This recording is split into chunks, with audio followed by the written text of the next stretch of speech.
And you see, when we see it from the spiritual perspective in our life reviews after physical life ends, the system has all the data. It sees from every perspective. It records it all and knows it all.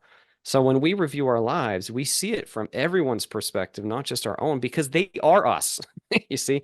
And then we can see that they chose their choices because they were dealing with challenging things too. Yeah. And that's really what this world of hurt is. It's challenged fear-based intentionality running rampant. So we don't answer that with more fear, with more surrender of power. We don't need to do that.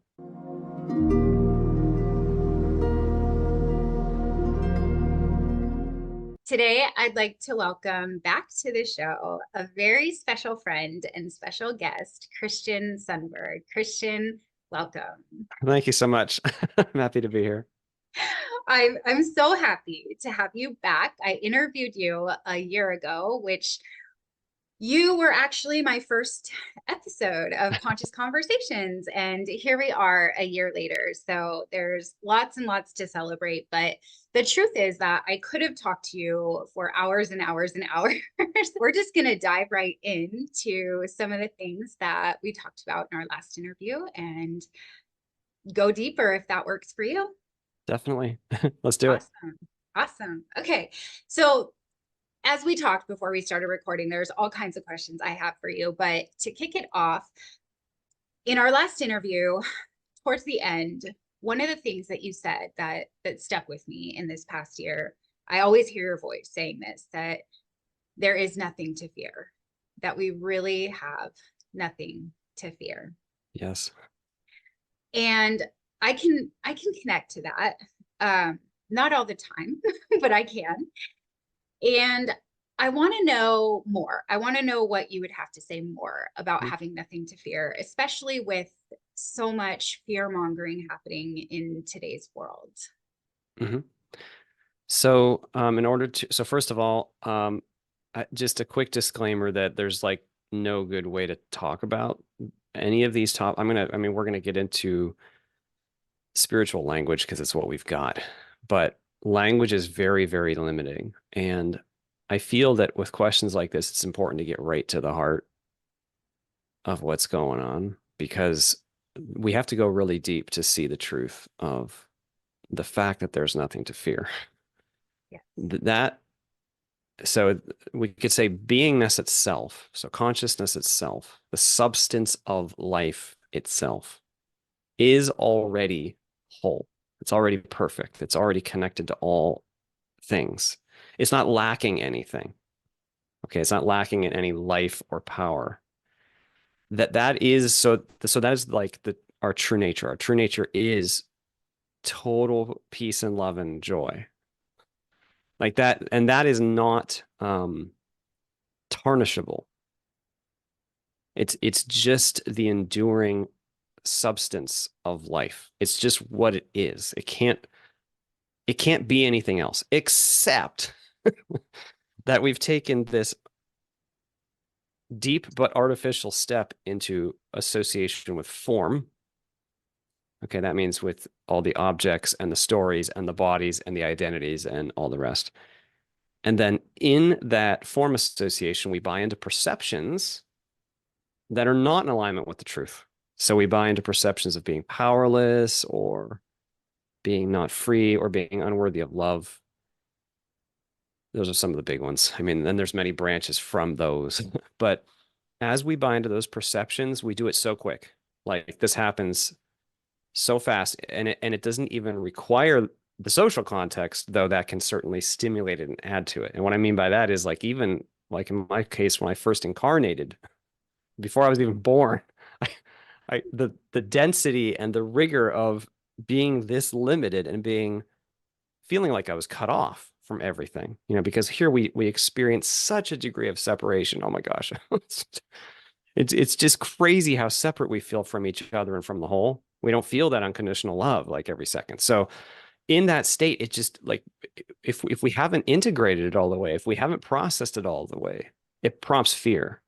Okay. So I'm lifting that up though, because even though that deep illusion of form has prompted fear, the true substance of being can't be anything other than what it is. And that is the much, much, much more enduring fundamental truth. Okay. So now that we're here, though, we get wrapped up in all these stories and all these identities, and we haven't processed everything all the way yet. We have what we could simply say is unevolvedness. That just means we haven't really come to terms with all this and figured out how to be, not just be, but actualize our loving nature here in this great set of limitations yet. We haven't done that yet. And so we feel all sorts of fear, and then all sorts of ego shenanigans come out of that fear because the ego is just a part of us trying to fix the problem. Like, oh my gosh, I have no power now. So, oh, look, I'm going to believe this and feel better. Oh, look, I'm going to hurt this person next to me and feel better. Oh, look at us versus them. My group is now better than your group because I say so. Because now look, now I feel better. See, I proclaimed it. It doesn't actually work. like like we're still wounded as we do that. The ego is just covering up the pain, right? And so, but even though that's happening, if we look deep underneath everything, or if we let go of all the form, which can happen at physical death, or it doesn't have to be physical death, it can happen before physical death. In consciousness, when we let go of all form, we can find that there was actually never any real fundamental reason to be afraid. Now, but here on the surface, we are in a place of great density, and the human race has got a lot of fear in the basement. Oh my gosh. Like our basement as a collective consciousness is full of so much crap. like, Yeah. like thousands and thousands of years of crap. And we are going through this awakening process in spirit, which means that we are basically processing through the crap, but there's a lot of crap down there. And as the vibration increases, that compels the crap to come up and be faced and processed and dealt with. And so then we see a surface, an external surface of circumstance, political circumstance included, as you mentioned, that reflects these old fear-based ideas that are just deep in our consciousness that we're trying to come to terms with and work through and work past. Yeah. When we see that, it can feel really overwhelming and frustrating. You know, it could feel like this context is so big and it has all the power, like the politicians have all the power and the corporations have all the power. No, this is so important. This is I'm very passionate about this. The power lies in that which gave rise to the entire physical experience itself, the entire physical universe, you could say. That has the true power. The true power is not in human systems. It's not in throwing rocks or moving money around. Like that is very small local power by comparison. And the true power, which actually has the ability to directly influence the physical through manifestation and through consciousness itself, is consciousness, and you are consciousness. We are consciousness. So all that is to say, we do ourselves a huge disservice when we lose ourselves in hopelessness. Like when we see the hugeness of the physical context and get overwhelmed, and then we like almost unconsciously surrender our power to it. We, as multidimensional, powerful creative beings, are inadvertently doing ourselves a disservice. You see, because now we think we don't have the power. And then we feel small. We feel overwhelmed. Our own fear gets triggered. And then we get in fear cycles. In fact, we are powerful beings, and our consciousness is connected to the consciousness of every other player in the game, every other person in the world, every leader you can name, every corporate manager you could name. Like all the systems are just people. Like all the governments, all the companies, that's all people. It's all individuals making choices. That's all it is. There's no real system. There's no real government. It's a bunch of people that have a shared idea and they operate to it every day. That's all it is.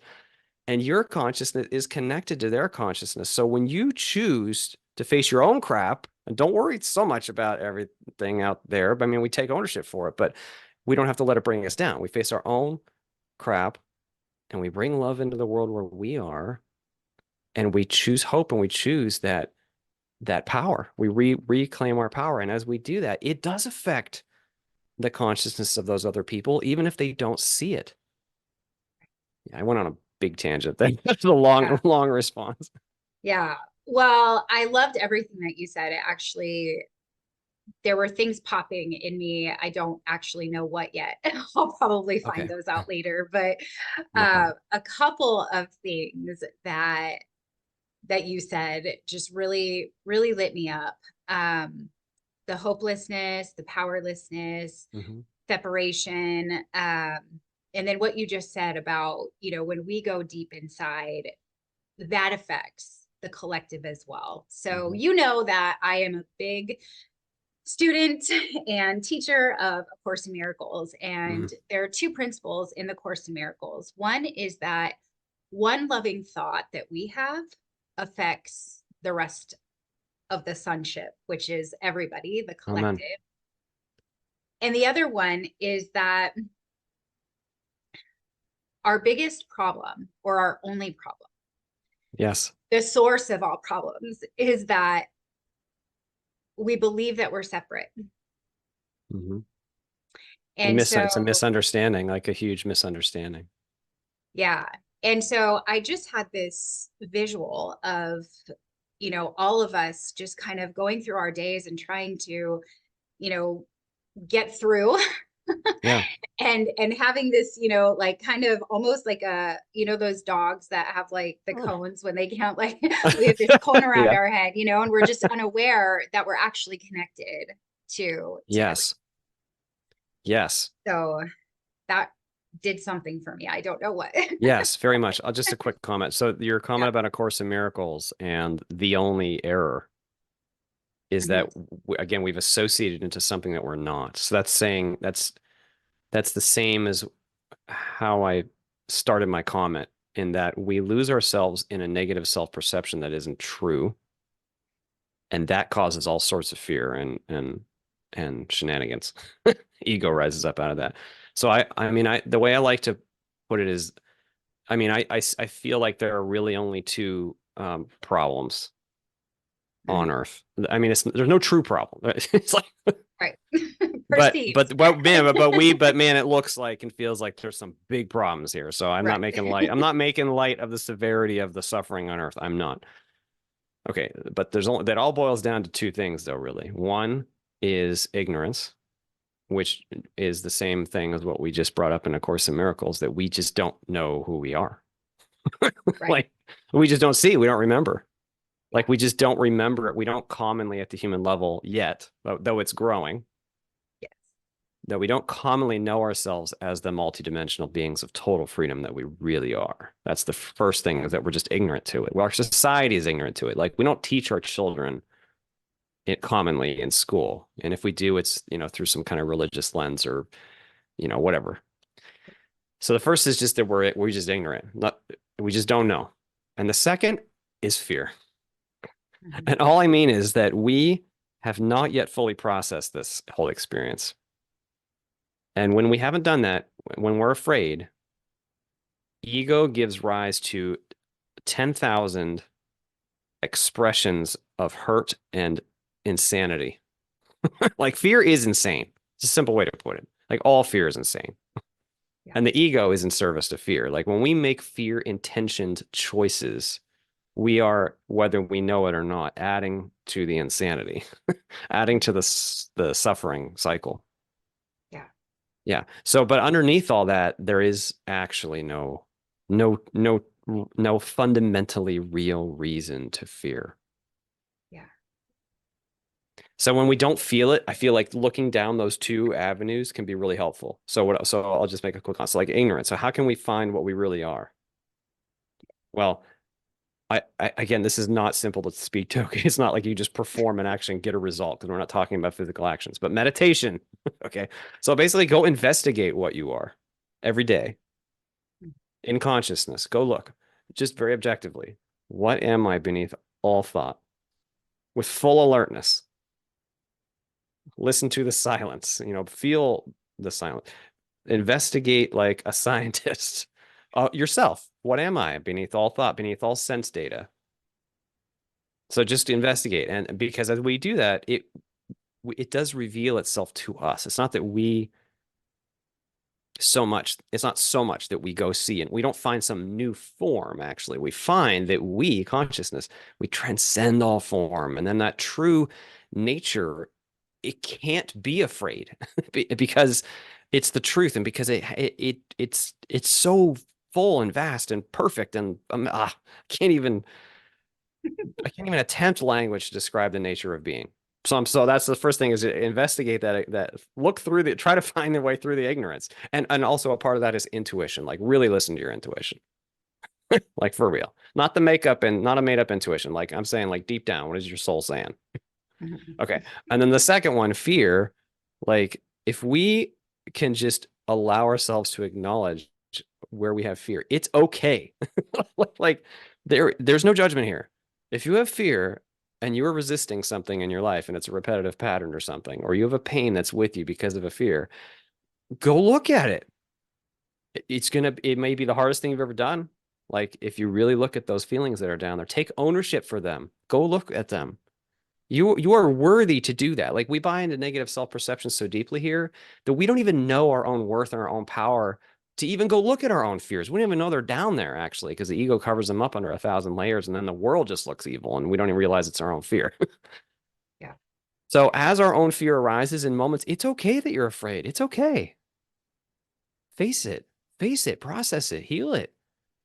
Like and choose joy where you can.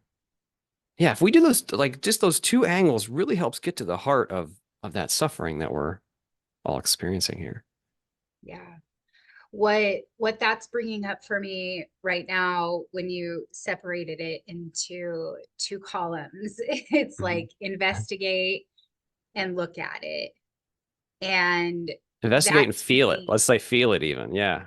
And yeah, I'm sorry to interrupt. that's The okay. reason I just felt this nudge like wait because the investigation it's not it's not just an intellectual act. Like we tend to think so I work with a number of people who reach out to me, and I find that a common theme is tell me the actions I can take to relieve my suffering. I don't actually want to go feel it and look in the dark and do the work. I just tell me the actions because I really want to get away from it. That's not what I'm talking about. I'm Right. talking about actually feeling it, like for real. Yeah. The deepest actual experiential processing. That's like it's not an just I mean it may start as an intellectual process, and an intellectual process will certainly be a part of it. I'm talking about a very visceral, personal feeling process. Anyway, sorry, I Yeah. just had to say that. No, I love it because, I think that we are afraid to look at our fear, Mhm. because we do believe it's real. We're also afraid to feel our feelings. And these processes, what they do will, like you said, Mhm. the ego is just, it has the truth covered in I just so can I many I'm sorry to interrupt layers. one I have to I Yeah, say yeah, one yeah. more thing. I'm sorry. Yeah. So Go ahead. you made a comment there that I want to so you said because we believe our fear is real. Well, of course we believe our fear is real, but I just want to point something out. It's that we believe the cause for it is real. The fear itself is we are feeling what we're feeling.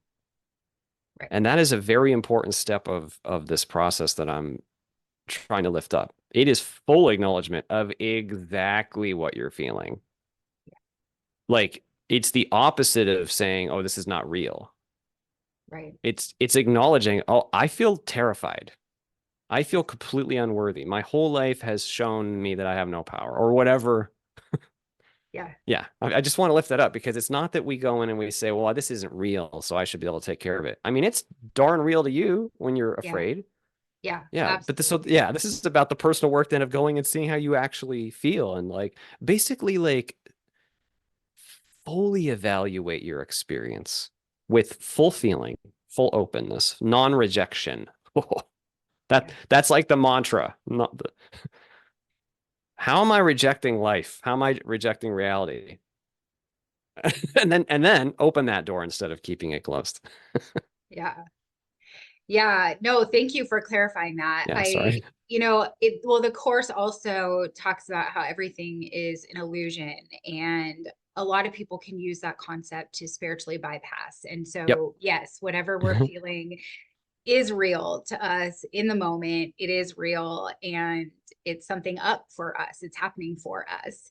And what you were saying about how the ego covers the truth with so many layers, and this two column process, what it did for me is it triggered in me this sense of awareness. And the more that we do the meditation and looking at our fear, we're going to become more aware, and we're going to be able to go deeper. Now, in your book, A Walk in the Physical, there's an essay that I just read today called The Authority of Awareness. And I'd love it if you could tell us what the authority of awareness is. Oh, that's actually that's a really deep question. So what it means is, okay,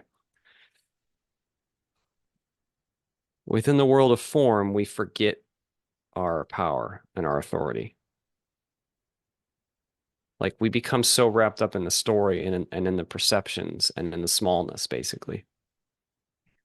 That's what A Course in Miracles means when it says that it's everything's an illusion. It's not everything's an illusion. It's all form is an illusion, and that which is most real is full of it, and it's real.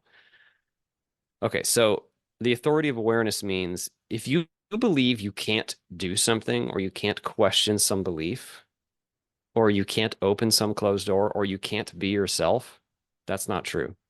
You are aware. And because you are aware, and as an aware being, you are a part of, okay, this is careful language, but you are a part of God. And so as a drop in the ocean, which has total power and total sovereignty and total authority, so do you. Like there's no door you're not allowed to look behind. There's no feeling you're not allowed to feel. There's no belief you're not allowed to change. And if you think there is a reason that you can't, you bought into some belief that says you can't. Go find that. I mean, you have to be brave.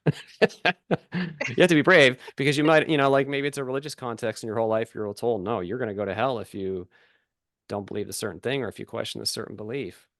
Well, now you associated into that belief. You see, you are consciousness first. You then associated into it. That had to happen first. If you reclaim your own authority to choose what to focus on, that's so simple and so powerful. You have complete authority to choose what to focus on, even if you're in pain. Do you know that? Like, there's no reason you have like basically you have the total authority to wield an intention that you choose. Mhm. Yeah, that's really important. Yeah. And I'm really glad that we've landed here, because I know that that concept for me, as you know, we talked about before we pressed record, which is some of the stuff going on in the country and with women's rights. It's been that concept for me that's kept me from completely losing hope. Mm. Like, if I focus on all of the propaganda that's out there, obviously I don't feel happy and I don't experience joy. Mhm. But also, there is this, piece of powerlessness that, as these laws are just being decided or passed, there's a feeling of powerlessness. As a woman in this country, it feels like even if I talk about it, I don't have a say. And yet, the truth is that, I am a part of source. And Yes. so if the thoughts and the feelings and all of that exist in me, just like you said at the beginning, they do exist elsewhere too. Like they're a part of Mhm. the whole and not just one. I'm curious what you'd have to add or say Mhm. to this concept. Well, there's a few layers to that. But first thing I just want to comment brief, and this is not at all speaking away or disclaiming or brushing off what you just said, but we're not even human. Like we're not even human. We are spirit. We're consciousness itself having the experience of being human. We're not even man or woman. We are soul knowing both male and female themes deeply and learning them and growing in those strengths because they're both strengths. Yeah. Okay, so the reason I start with that is because then, like then as the human, like, oh, I I am this person who is in this category, and this category is being, attacked or disempowered by this other group. It's good to acknowledge that that's happening on the surface. Of course, this is, I mean, that everything we're talking about is having our eyes open, not not dismissing, the reality of what's happening. But meanwhile, we can gain some important perspective when we pause and say, okay, how am I as a conscious being losing my peace in this? Where does this trigger my own negative self-perception that I think this is proving to me, but actually is not so fundamentally real? Like we can allow that to help us find in ourselves where we are wounded, where we have fear, where we have smallness. Yeah. Okay, then meanwhile, when we see that out in the world, actualizing, it's important not to get the scope size backwards. Like what I mean is we tend to look at the earth and there it is, man, it's dense, it's persistent, it's consistent. We've got this political system which is pretty obviously a tragedy. I mean, I'm not taking a side or anything. I mean, I feel like it's pretty obvious that it's a flawed, not the most efficient system we could possibly have. Um, so as we see that though, it's really okay. So it'd be like if, and again, I'm not dismissing this, but it'd be like if a few thousand of us sat down and played Minecraft, and then in the Minecraft world, there were some players who had a lot of resources and were kind of picking on everyone else. We might take that really seriously and get fired up. I mean, when my son plays video games downstairs, I hear expressions of great exuberation and frustration and other emotions being shouted throughout the house because of a video game world that he's experiencing. So I'm not making light of it. I'm just being a little playful because Yeah. it's No, kind of my how kids we are are, though. playing Minecraft right now, and I'm Okay. like, I'm That's like, I funny. hope they don't get upset. But as we do that, though, like it's also powerful to take a step back, return to the person being in the seat for a moment before we go back into the Minecraft world, and then do what we can where we are, not just with the people around us, but in consciousness space, like we talked about earlier. And then we're empowered. You see, it's about like basically to put it this way, do you need to lose your peace? Like what? No, I mean it. Like just very, logically, technically even. Is I there a mean, reason? Like, is there a reason that you need to like, how does, is that, yeah. yeah. So the only thing that comes up around that is that the only way to know joy and happiness in this form Mhm. is to experience the opposite. So I can't, right? I can't like feel happy if I don't know what feeling sad is like. So the only thing that I can think of around the question you asked is that there a reason for not having peace would be either one, to see what it is that's taking my peace away so I can heal it, or two, to have the contrast. I wasn't speaking to the ultimate value of duality, though. That's what you're pointing at. Got it. The ultimate value of duality as providing a depth into which beingness can fully know itself and its opposites, Right. including joy. Yeah. Yes, yes. Yeah. Yeah, more what I meant was like let's say somebody is in a lot of pain, one person, just one person, because let's say their father beat them when they were a child. So they've got some good reason to be in pain. And they've hated themselves ever since because they bought into that self-perception of being worthless and shameful and powerless to stop someone else from harming them. And then when they grow older, they have a day or a month or even just a moment where they take out that anger on someone else and kill them, and it's a murder. And then the news picks it up, and the news puts the murder on, and now a million people hear about the murder. Now, is it helpful to you or to that person or to the whole if you lose your peace? And I'm not trying to be like dry about it. We when we're connected with each other, compassion is a part of our being. So I am not saying we're detached from what's happening in others. I'm not saying that.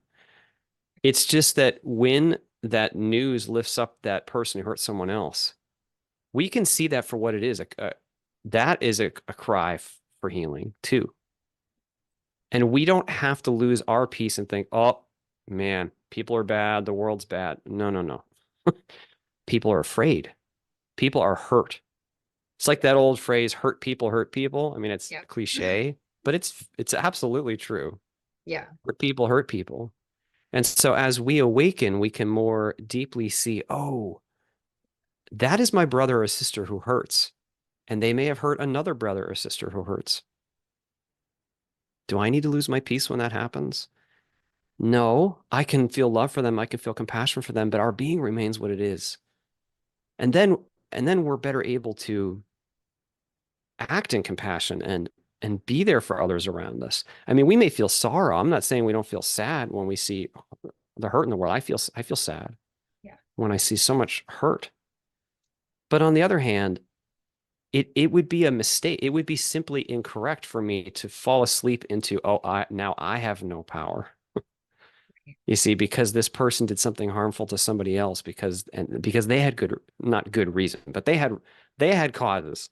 And you see, when we see it from the spiritual perspective in our life reviews after physical life ends, the system has all the data. It sees from every perspective. It records it all and knows it all. So when we review our lives, we see it from everyone's perspective, not just our own, because they are us, you see? And then we can see that they chose their choices because they were dealing with challenging things too. Yeah. And that's really what this world of hurt is. It's challenged fear-based intentionality running rampant. So we don't answer that with more fear, with more surrender of power. We don't need to do that. Yeah. I'm not saying we won't hurt. I'm not saying it's not easy. I'm not saying it's easy. I mean, it can't, yeah. I'm just pointing out though that in the depth of knowing yourself and what that person is, we know that we don't have to lose our peace in the midst of it. And then we retain our power. Sorry, go ahead. Yeah. What I think I'm hearing too is that when we have our life reviews, there's an element of understanding because we Oh, have more than one perspective. it's such ridiculously deep and thorough understanding and unconditional love that we can't, I mean, like that's what I'm saying is like if we look at that person who was hurt and damaged and they hurt somebody else, we respect them. We Right. love them. Oh my gosh, you went through that. Man, it's not saying murder was a great choice. That's not what we're saying. No, no, no, not at all. That's not what we're saying. It's just that from that perspective, because then the person who operated, I'm just saying that from his perspective, the murderer. Now they will see their because they responded to fear. Mm-hmm. You see, they made a fear-based choice, and we each are, not to get down too big of a tangent, but energetically responsible for every single intention, every single thought, every action, every choice. It's all a part of us, you see. Yeah. But it's understood completely that all exists within unconditional love. Oh my gosh. Like this unconditional love cannot be understated. Like we can't highlight it enough. Like we could say it 1,000 times or put it in the biggest print possible. There's no way to possibly articulate the importance and the depth and the power of that unconditional love that exists for us. And that unconditional love is not an unwise or unintelligent or stupid unconditional love. It is a completely seeing, completely knowing every detail love. Like no matter with every deepest, darkest detail that you've ever like everything you've ever done that was not super, it's all seen like completely, even more thoroughly than you understood it or saw it. And yet we're unconditionally loved. Yeah. So now I want to ask you a couple of things about this. Yeah, sorry. Like we I'm not sure how to ask it, but it's formulating. Sure. So it's like, so why is it so hard for us to connect to unconditional love or to understand? Or I mean, I'm imagining it has something to do with being veiled, but like, what is your perspective on why this can be so challenging for us? Mhm. The human experience is like signing up to lift 1,000 pounds. And then you're asking, why is it heavy? Well, because it's 1,000 pounds, not two. And what I mean by that metaphor is the amount of limitation and obfuscation, veiling that we've signed up for is extreme. It's extreme. Like the density of the human experience and any experience on Earth, but I'm focused on the human experience, is so dense. It's so off the charts, uniquely dense. And so like I heard in Natalie Sudman's NDE, I think it was, she said that the guides on the other side saw us like fighter jet pilots who were flying our jets upside down 20 feet off the ground. Like what she means is the level of rigor and contrast and density that we are working through is crazy high. And so in that extreme level of limitation, we we often don't see and feel the broader nature because that is the nature of this level of density necessitates okay, this perspective necessitates veiling, not the level of density itself. The perspective of operating as just the human character means you have to just be the human character. Like, okay, so but when you're just the human character, guess what? That means you're not the whole.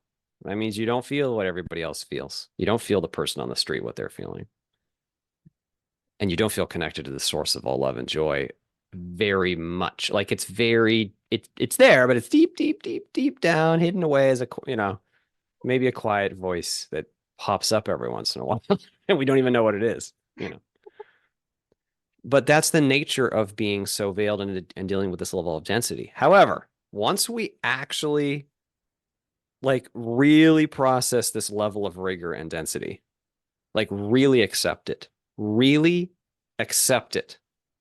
no more rejection of all the pain, of all the body, of all the limitations. Oh my gosh, there is this expansion of being that occurs to that place, and then that place is no longer bigger than you, and the fullness of being once again rises up and can be known. So that joy and that freedom and that amazing vibrance of being can be known and felt even as we are playing the deep, dense video game of the human condition. Yeah. How how do we feel it? How do we connect to that, to the Yeah. truth of who we are? Yeah. I'll just mention two things. First, I'll reiterate meditation. I won't restate everything we said, but that's really, really important because as we let go of thoughts and let go of sense data and let go of everything we're not and become alert, very objective, alertness, who we already are reveals itself once again. Like the depths of the silence speak. Now, as we do that, just as a side comment before we get to the second important point, as we do that, we often find that when we start looking towards silence, we find ego boundaries and fear. That's okay. Like if you really look, like if you really try to stop thinking, let go, it means you're no longer thinking the ego protective stories either. And it means how you really feel will be rising up. That's okay. Go through it. Don't like on the other side of that is the fullness of being. Okay. So first is go look every day, an hour a day, 40 minutes a day, investigate. And the second thing is follow your joy, follow your passion, follow that sense of freedom, follow the authenticity that you know is in there that you feel in your bones. Just do it. Just follow it. Like basically when you choose joy, And when you wield an intention of love, and whatever that might mean, kindness, compassion, ownership for your crap, and when you fully be yourself, like all the way, man, like just screw all the societal, like, I mean, I'm not saying we need to take our roles seriously. That's not what I mean. But just all that conditioning that has been heaped on, to drop that. There's no reason you can't be yourself. And when we follow the joy and the freedom, that is vibrationally returning to who we really are. See, because what happens is when we buy into a perception that we're not, we vibrationally plummet down to the vibration of that perception. So when we feel I am powerless, now we vibrate. Consciousness, you could say, is vibrating at the level of I am powerless, and it doesn't feel good. It feels bad. It's not a good feeling. What feels good is our true nature, and the joy and the love and the peace and the freedom of it. So we can follow with it. We can choose it. We can basically choose to focus on the love and the peace and the joy and the authenticity in whatever way we personally intuitively feel called to do it. And that's unique for every person. Like every one of us has our own nature is unique for every one of us, and that's beautiful. So what is your nature calling you to be or to do or to say or to not do or to not eat? Whatever it is. Right. Like what is your, like, the actual nature, not the little voice that's like, oh, you're not going to be worthy unless you do something. I'm talking about the joy, man. You got to listen true. Listen true for that real authentic you, and just follow it. It doesn't have to be a big thing either. It can be like a small thing. Maybe it's not even an action. Maybe it's how you sit with yourself right now in silence. Maybe you do feel called to take an action. Maybe you want to go for a walk. Maybe you want to quit your job and go do something completely different. Like, it could be big. I'm just saying, because as we begin to say yes to our excitement and to our joy, that's like saying yes to the soul that I'm from the human personality level. Like, I'm listening now. And then we get more of it. Yeah. I I'm so passionate about authenticity. It's outside of this podcast. I'm a coach and I facilitate workshops that help people understand who they are and practice being authentic. Yeah. And I just interviewed You are a great example of it, by the way. thank you. You've had to Uh, overcome some crap and you're doing it, and that's awesome. and that was the path to overcoming my addictions, the path to overcoming bad relationships or Yeah. toxicity was to start being myself. Yes. And I'm still learning how to be I myself. know, it's amazing how not easy that can be sometimes, right? To Yeah. how easy can it be to not be yourself? Or how in a Yeah. situation I might notice like, wow, I just said yes even though I meant no. And, Yeah. and it's Hmm. like, still, even though I've been practicing this. But a woman just that I Yeah. had just interviewed, she had said that, and she was a course student too. She was teaching EFT tapping. Hmm. And what she had said was her perspective was that, the the body hosts the soul, and when we release that tension, our soul now has the freedom to Mm. express itself as it wants to. And I love everything about authenticity. And I'm curious what else you might have to add around authenticity in addition to what you just said, because I do believe that our conditioning causes us to be inauthentic, Hmm. and sometimes we don't even know it. Hmm. Yeah, the primary reason that we're inauthentic is fear. We do get conditioned to be inauthentic just because of what we've been taught and the path we've worn in the grass.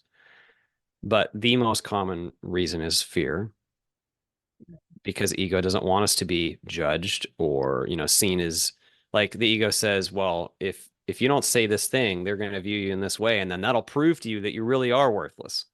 Yeah. you know because we really do feel some negative self-perception down there, and we're afraid that the other person or the situation is going to prove it to us. Yeah. you know as an example, just one example. So, like, basically, if we become fearless about facing our own fear, what external person or thing can make you be inauthentic? Nothing. Like, what I mean is, like, it's your own fear that is the only thing that you're, quote unquote striving against. Like you don't even need to strive against. It's not based on anything real, but it's hard when you're doing it. Right. So when we actually face our own crap and own like, wow, I really feel powerless. I feel victimized. I feel like a victim. Mhm. That has been proven to me by this relationship and this abuse and this accident or whatever, you know. Go into the rejection deep in the body, you know, feel like where am I holding on to that? Face it, process it, heal it, allow it to just like let go, own how you felt and honor yourself enough. Oh my gosh, honor yourself enough to know I feel this way. Like maybe you're sick and you're not okay with being sick. It's okay if you're sick. It's okay. You don't have to do anything. You don't have to prove yourself. You don't have to do it. You don't. Like you only think that because you bought into the no. Can't.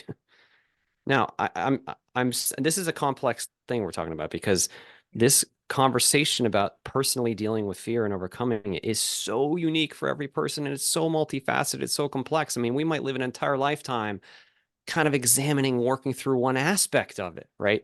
So this is a humongous topic, but I'm just pointing that out in relation to your comment about authenticity because if you find yourself pulled in an inauthentic direction, okay, that's okay. Where's the fear? Like, and it's okay that you're afraid. And then you can just very consciously, you know what? I'm afraid, but I'm going to be myself and say the real thing. You know, and I happen to work in an environment where there's not always authenticity in my professional life. I've basically decided I'm going to be authentic no matter what happens, while respecting, of course, the culture and, you know, doing a good job and all that, Yeah. of course. Yeah. But I'm not going to not be me. You know, like I know that I'm not human. I know that we are here for a limited amount of time. I am not, I mean, I'm not fooled by the great structures of man. Like, I'm just not. Like, that's not the power. The power is in who we really are. Like, we resonate.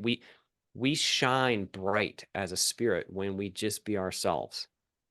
Okay, and then one second comment to that question because it's so good. Okay, this is so important. Oh my gosh, this is so important.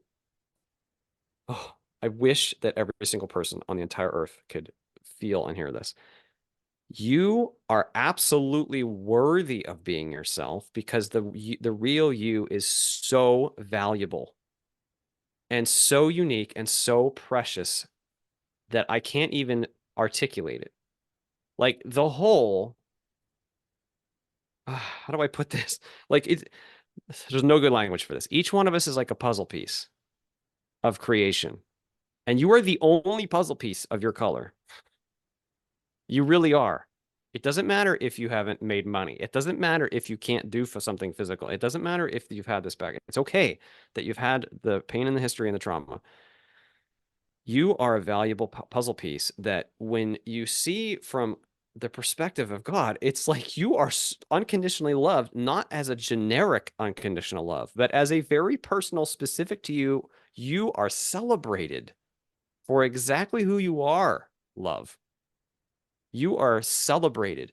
There is a celebrative, is that a word? Celebratory element to the love of spirit. And actually, I felt this at the Ions conference last year. And I'm so glad I'm going to see you this year in Phoenix. It's going to be awesome. I'm so excited to be It's there. going to be awesome.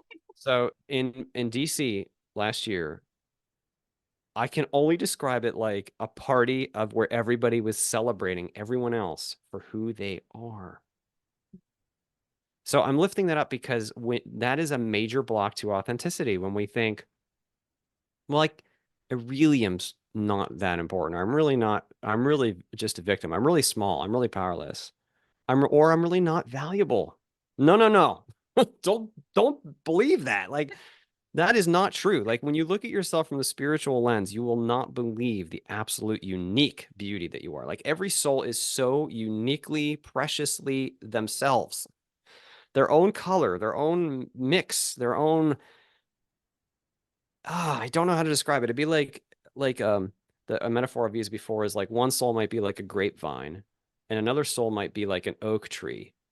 And the grapevine might say, "Oh, this is a crude metaphor, but I'm not big and tall and strong like this other No, you are a grapevine. You produce sweet grapes and it's freaking awesome. And you're the only grapevine there is. So just like, you know what I mean? Like, we have to recognize the incredible value that we each individually have.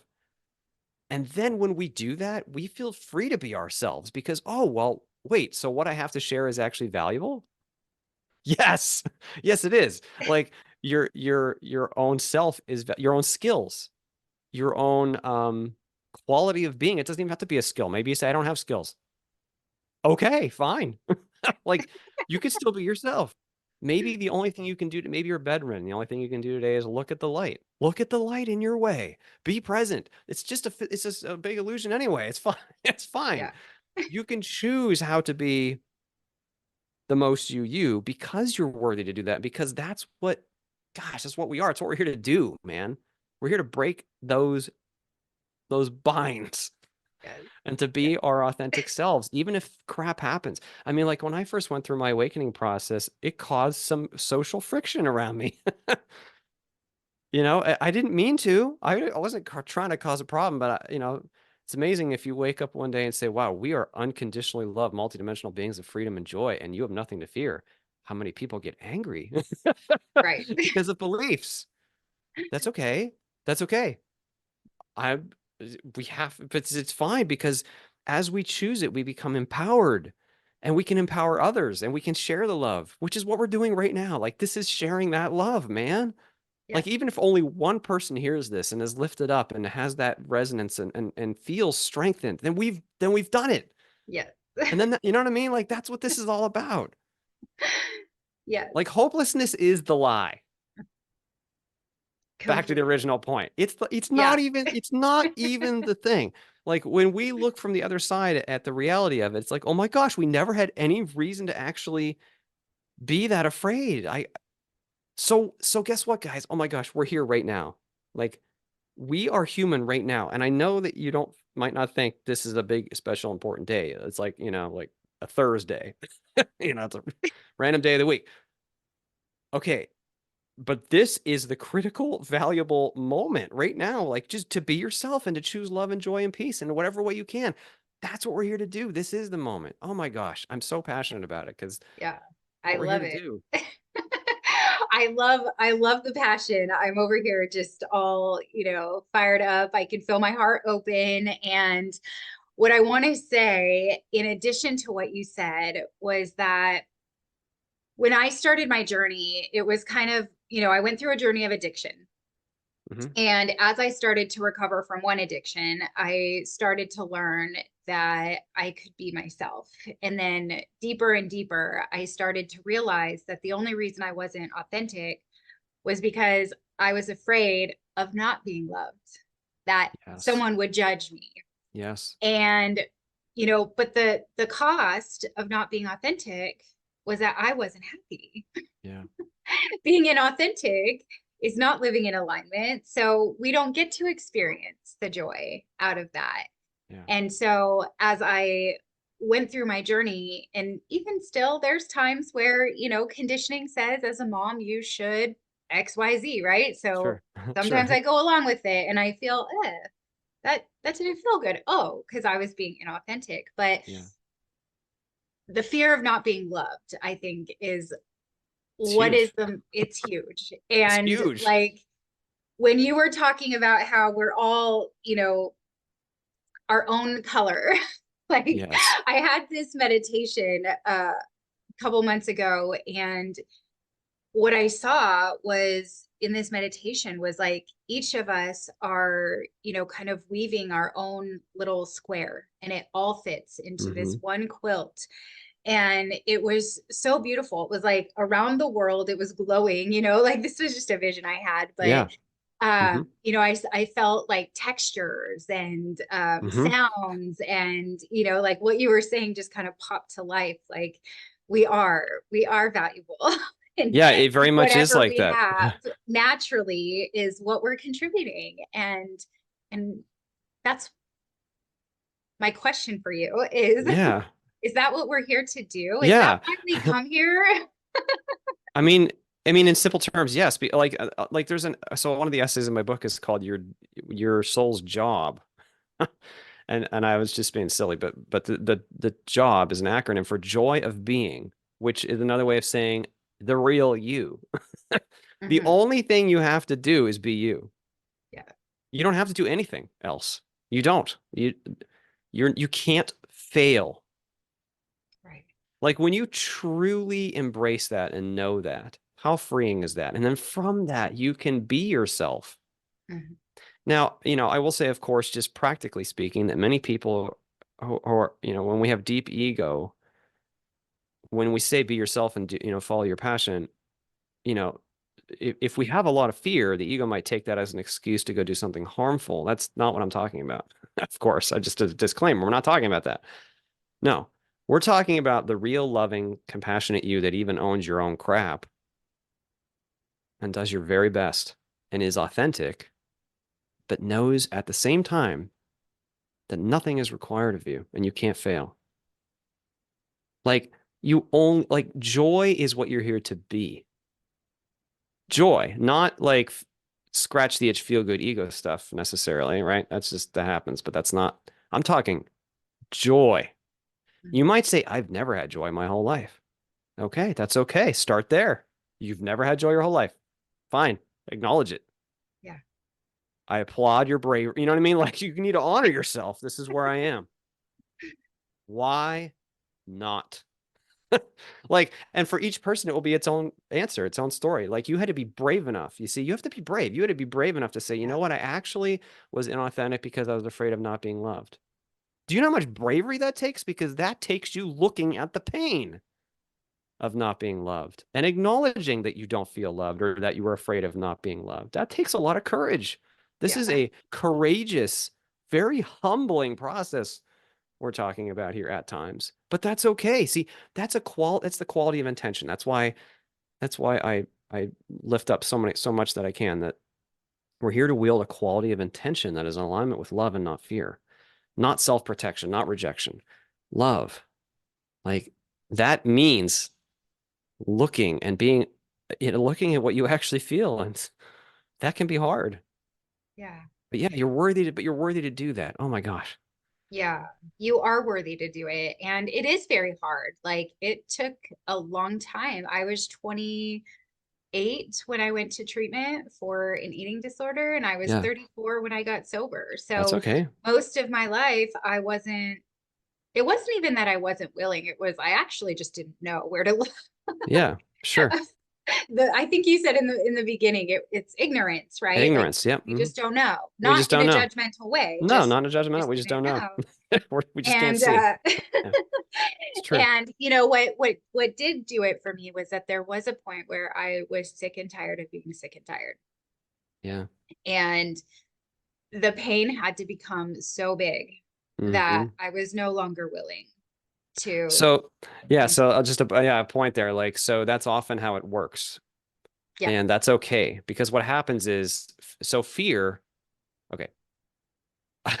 We choose what we choose because we think it's the better option, Yes. right? And then we have so much, and then we're avoiding fear. We're avoiding the pain. We're avoiding the negative self-perception for so long Mhm. that we become miserable. We become sick and tired. Our lives become hellish, but we think that's preferable. Right. Eventually, enough pressure mounts that you say, you know what? I mean, I had a moment like this. I had a moment maybe probably 10 years ago. I mean, I'm here to process fear. So I've had a lot of fear in my journey. That's okay. A lot of fear.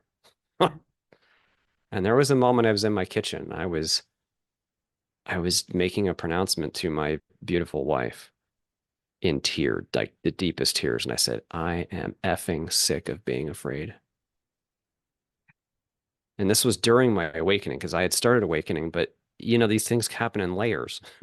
Like Yes. it takes a while to get down to the really nitty gritty, owie, most gooey, owie pain in the middle, right?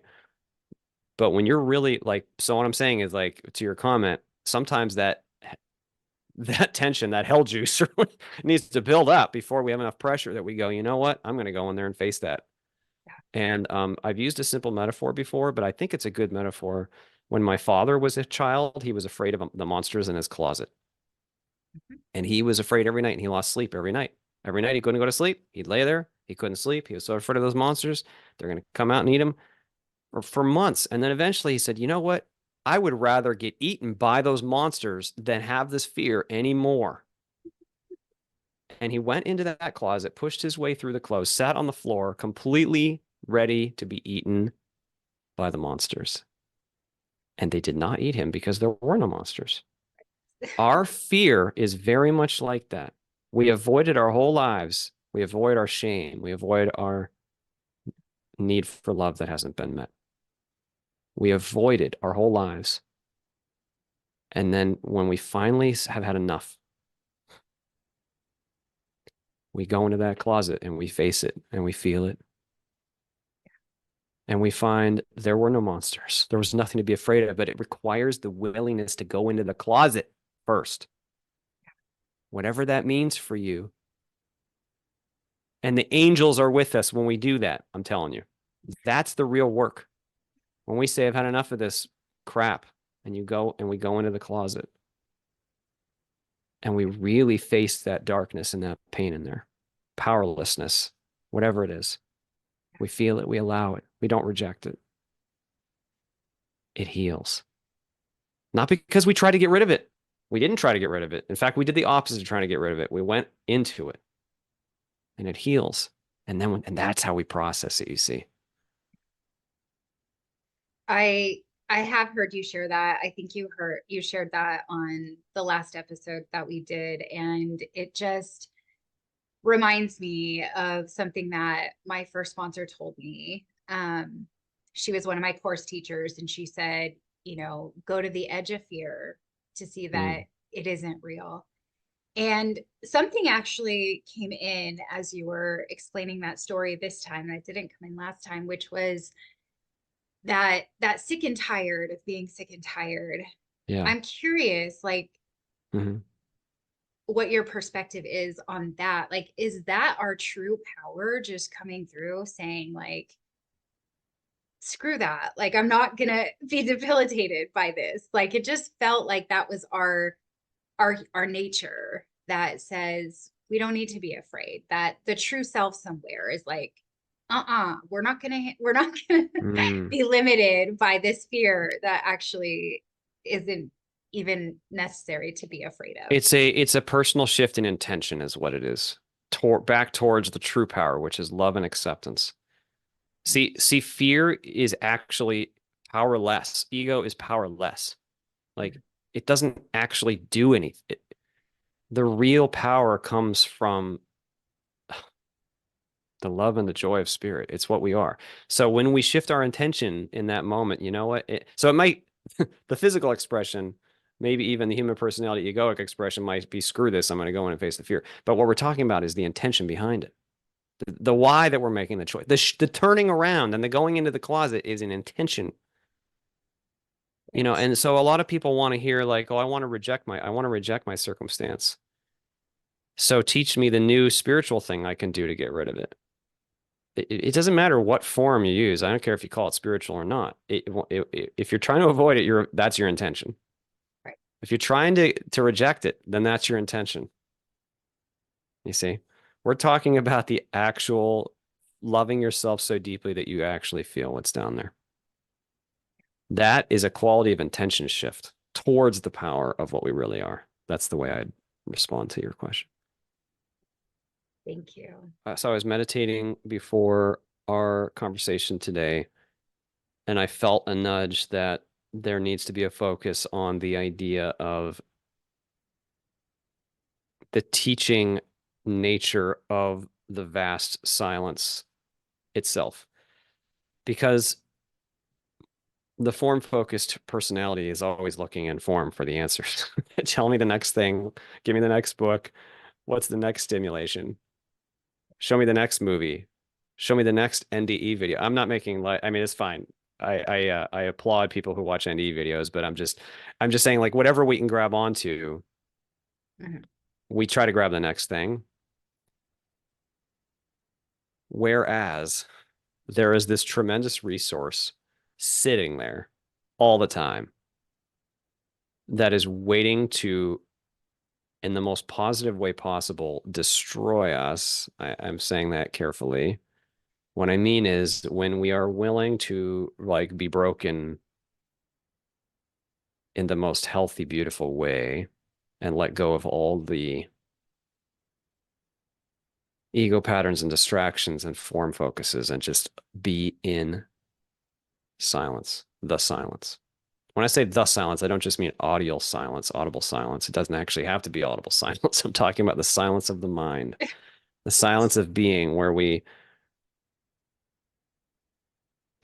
now I recognize that it's not pragmatic for many people who have not meditated very much to let go of thinking into silence, but it doesn't matter. It's okay. Wherever you are, it's totally fine. You are right next to the silence right now. You're not far away from it. Like you're not.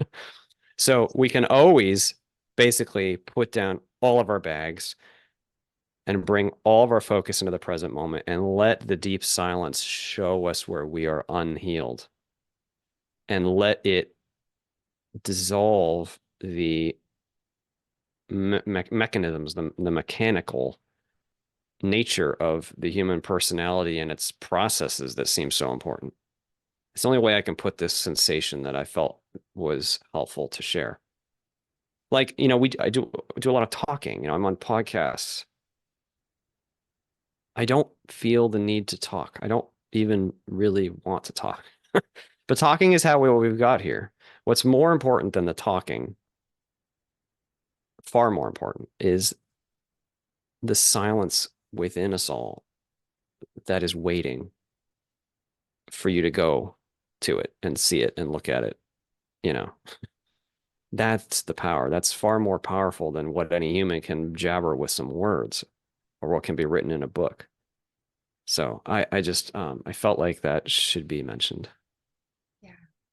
Well, I'm really grateful that you shared that. I know that I can be someone who is looking externally for the next book or the Yeah, next it's okay. video or and the truth is, like, as I've studied the Course in Miracles, there is a chapter that it's called Rules for Decision.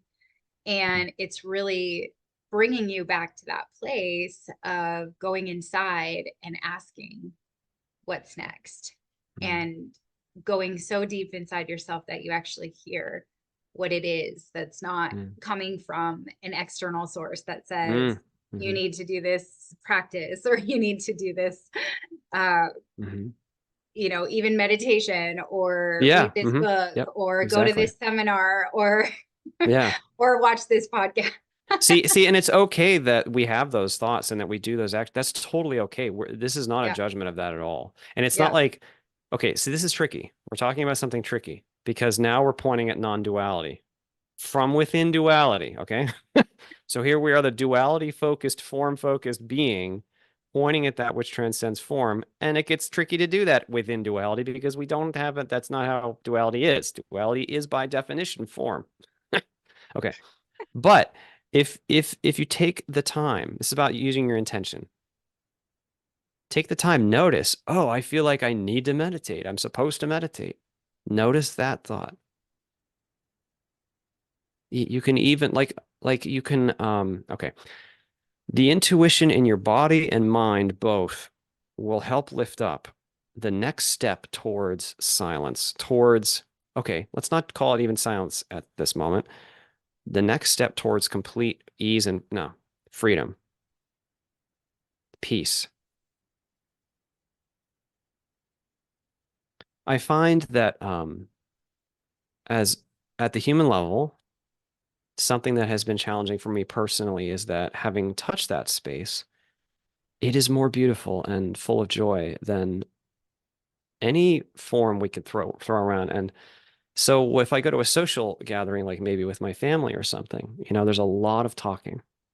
I would love to sit in silence and share that with someone because when we both put down the stuff, oh, the beauty of connection between any two of us, like we are all family, every single one of us. If we just put aside our crap and be vulnerable and present and authentic with each other, even in silence, it could be words. Words are fine too. Action's okay too. Silence is okay too. As we share that space together, oh my gosh, the joy, like the connectedness that we know with each other is so joyful. It's deeper than any like shallow conversation thing we might like banter about. I mean, I will participate in banter if that's what's happening. I will banter. Do a lot of that in my professional life.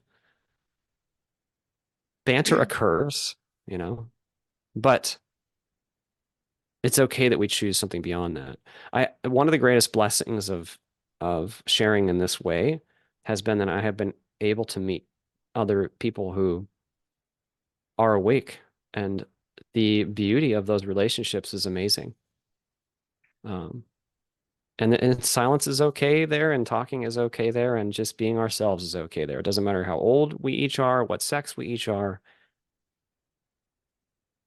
Yeah, that's not what we are anyway. We can be present. Like it's about a level of presence more than some action. That's a simple way to put that.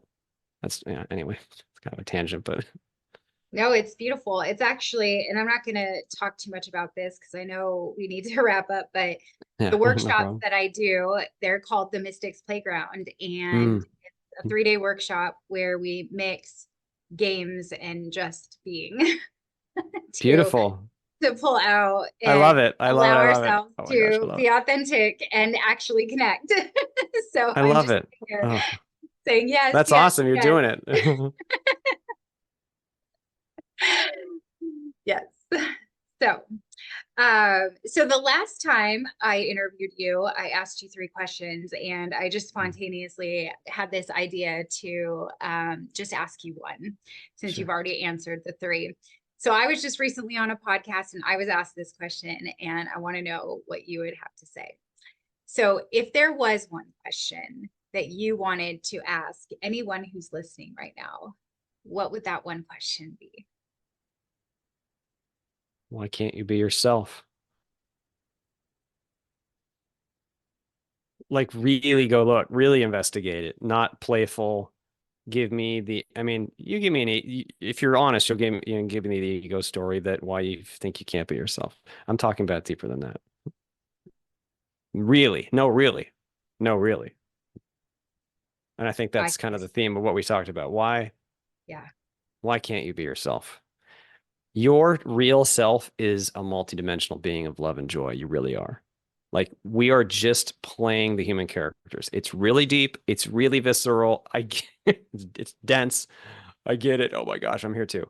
But but no, you really do transcend the physical. It's a real thing. It's not a woo-woo thing. It's not a religious thing. It's just the physics. That's the thing. That's what's real is your consciousness itself does transcend this. Yeah. Find the freedom in that when you ask yourself, why can't I be me? Yeah. That's juicy. Thank you. And Christian, how do people find you if they want to get in touch with you? Sure. My website is awalkinthephysical.com. The book is A Walk in the Physical. It's available for free at the third link down on the book page to be read online. It's not about money. I just want to share the message and share the love. And there's a bunch of talks and interviews there. I'm sure I'll be posting this one. This is wonderful. Yeah, probably the best way to reach me. Or Awesome. Come to Phoenix in the end of August, and you and I will both be there. It'll be so fun. Oh Yes. my gosh, I'm bringing my family, my wife, and my kids, and I'm speaking that Yes. Saturday afternoon, and it's going to be fun. So if Awesome. anybody's near Phoenix, Yes. The end of August, the IONS conference. So yes, I'm so excited to to see you in person, to meet everybody that I've interviewed and others that I'm going to interview. and just be in that energy of celebrating each and every person for who they are. And I just want to say thank you so much, Christian, for joining me today. Thank you for being my first episode of this podcast I'm honored. ever. Thank you. And again, here now, a little bit over a year later, thank you for sharing your heart and your soul, for getting your words out in your book, and just being everywhere and talking and speaking. Talking. and, Yes, talking. and using language to the best of your ability to help us understand these things. I'll make one comment there. So it's not just talking, of course. I mean, I say that but playfully, because there's something else that we're doing, and that is energetic. The words are just a surface thing. Yeah. What's happening in consciousness and in energy space is powerful, and you are participating in that. And that is the coolest thing we can do on Earth right now. So thank you. And it's an honor. It's awesome. This is the real work. Like this is the real work. This is the thing when we're done later, we look back. This is the real work. You know, it's not the money and the objects and the no. If we can be there for each other and just be authentic and encourage one another as other parts of the self to be themselves, then that is it. Oh, I agree 100%. Thank you so much. It's been you're welcome. an honor. I would like to personally thank you for tuning in to this episode. If you haven't already, please be sure to like this episode, subscribe to my channel, and turn on notifications so that you never miss a beat. And if you really resonated with this content, please share it with all of your friends so that collectively we can expand our consciousness. Have a very blessed week.